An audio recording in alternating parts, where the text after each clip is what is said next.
Olá, seja muito bem-vindo e, como sempre, é muito bom estar em sua companhia. A partir de agora, você acompanha comigo as notícias do Brasil e do mundo. E vamos começar falando de economia, aliás, com alerta para os pais.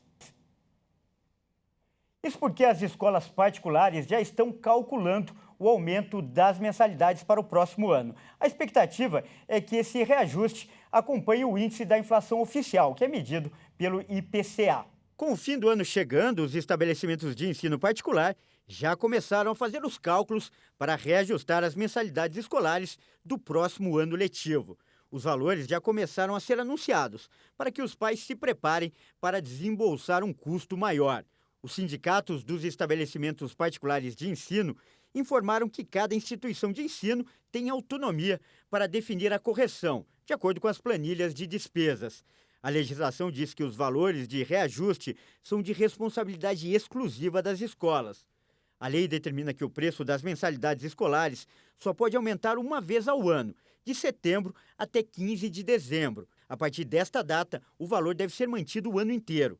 Em São Paulo, o reajuste aplicado deve ficar entre 10% e 13%, de acordo com informações que já foram divulgadas pelo Sindicato dos Estabelecimentos de Ensino no estado de São Paulo. Eu mudo de assunto agora para falar de saúde e com outro alerta para os pais.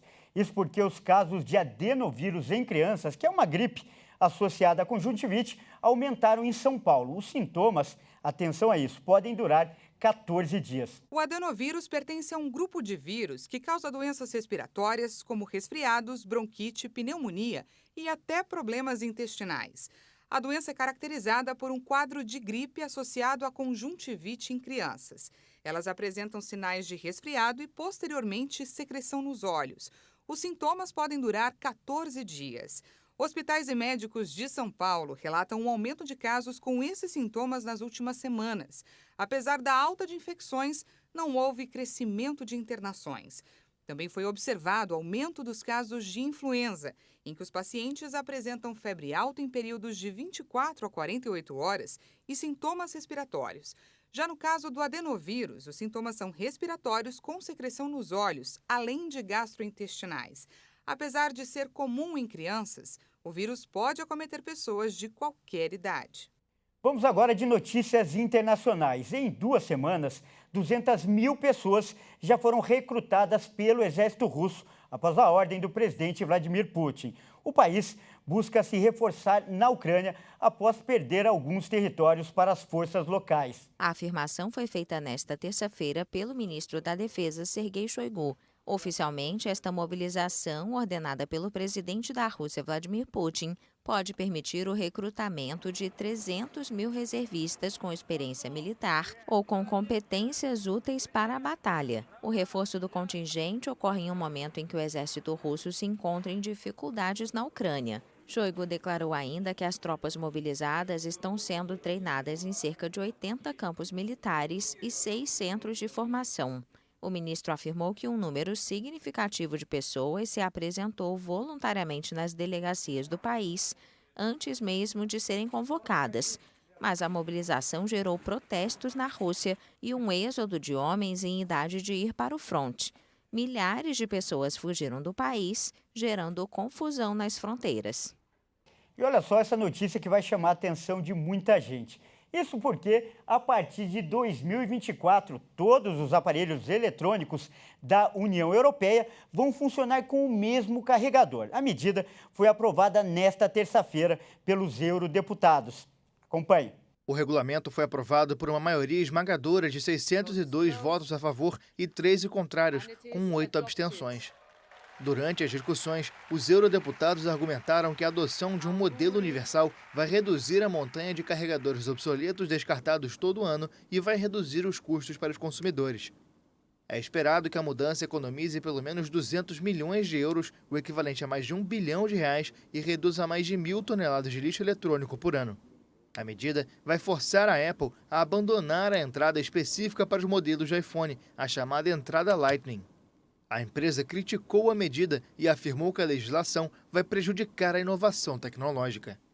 Os regulamentos aprovados nesta terça devem ser aplicados integralmente no prazo de 2 anos para celulares, tablets, câmeras digitais, caixas de som portáteis, videogames, leitores eletrônicos, entre outros aparelhos.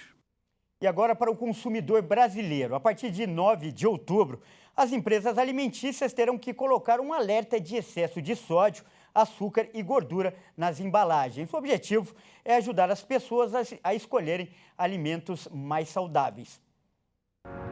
Que tipo de informações você avalia ao comprar um produto industrializado?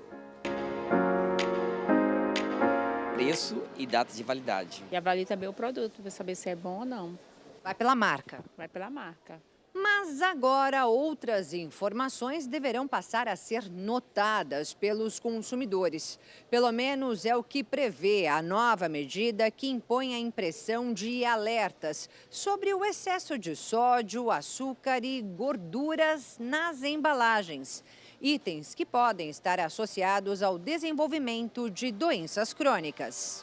São doenças que realmente acarretam muito, a gente vê muito infarto, diabetes, hipertensão, tudo isso proveniente da má alimentação e desses rótulos, né, que nós encontramos nos alimentos industrializados e que as pessoas, ao chegarem no mercado, não conseguem identificar. O seu Cláudio que o diga. A letrinha que me embaça mais ainda, porque ó, eu já sou zoiudo, não?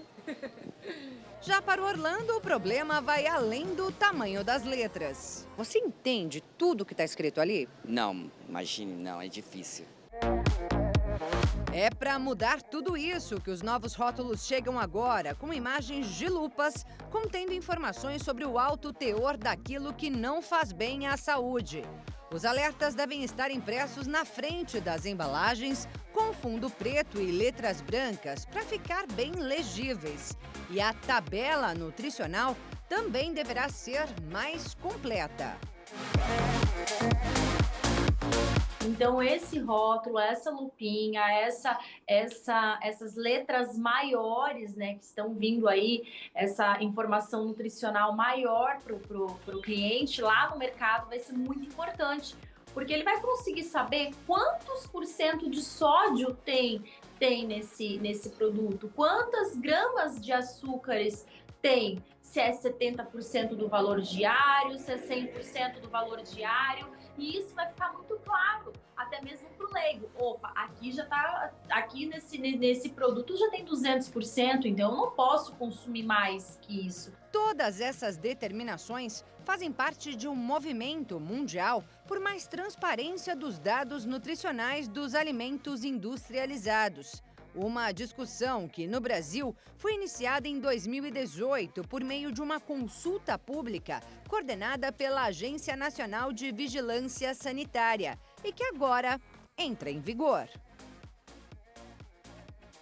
A nutricionista revela ainda que a nova rotulagem vai desvendar muitas pegadinhas de alimentos que só parecem saudáveis. Um exemplo disso é o suco de caixinha, né? O suco de caixinha, a gente vê lá, não sei quantas frutas por 1 litro de suco. E aí você vai olhar lá atrás, é puro açúcar, né? Coloca lá 2 frutas e o resto de açúcar, de glicose. Então é algo assim realmente que engana a pessoa. Enganos que os novos rótulos prometem exterminar, além de mudar hábitos. E isso vai me fazer repensar sobre as escolhas dos alimentos, né? Essa é a intenção da mudança. No México, por exemplo, a obesidade caiu 15%, 5 anos após a implementação da alteração do rótulo, segundo uma estimativa publicada na revista científica PLOS Medicine. O estudo mostrou que houve 1.300.000 casos a menos no país e uma economia de quase 2 bilhões de dólares em gastos com a doença.